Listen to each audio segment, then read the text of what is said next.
शिक्षणाचं माहेरघर आणि स्वप्नांची मायानगरी. त्या मायानगरीत रोज कोणीतरी येतं नवी स्वप्न घेऊन. आणि असाच एक आला होता, पण तो कुठे येऊन पोचलाय याची त्याला मात्र साधी कल्पना सुद्धा नव्हती.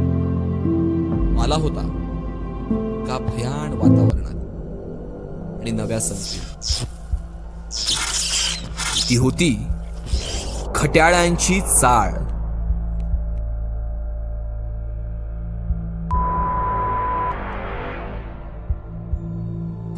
सालाना याचं नशीबच बहुतेक खराब होतं. जसा आला तशीच याची भेट पडली या सगळ्यांसोबत.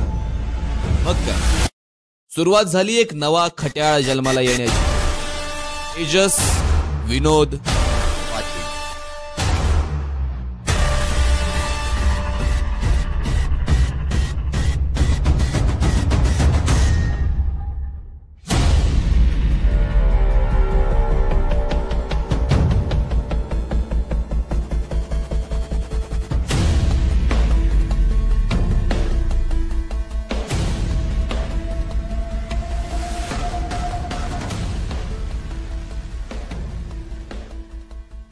आणि हे होतं त्याचं कॉलेज.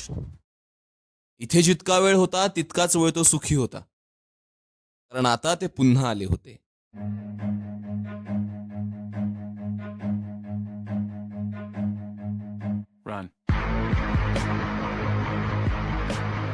आणि इथूनच तेजसचा तेजा भाई व्हायला सुरुवात झाली.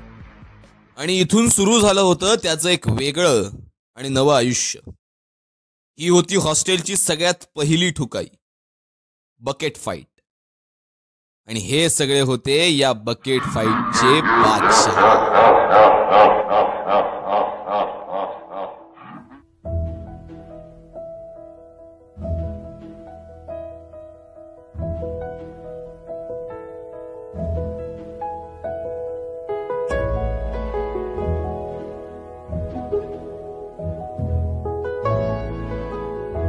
आईच्या हातची चव इथं प्रत्येक जण मिस करतो, हे तर त्याला माहिती होतं. समोर येणारं जेवण इतकं पाणीयुक्त असेल याची मात्र त्याला जाणीव नव्हती.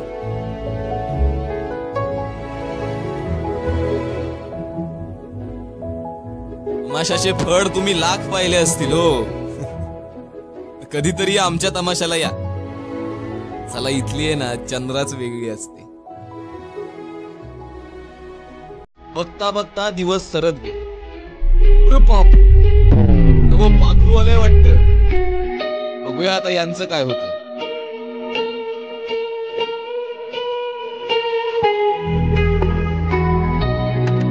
ही होती आमची खट्याळांची चाळ.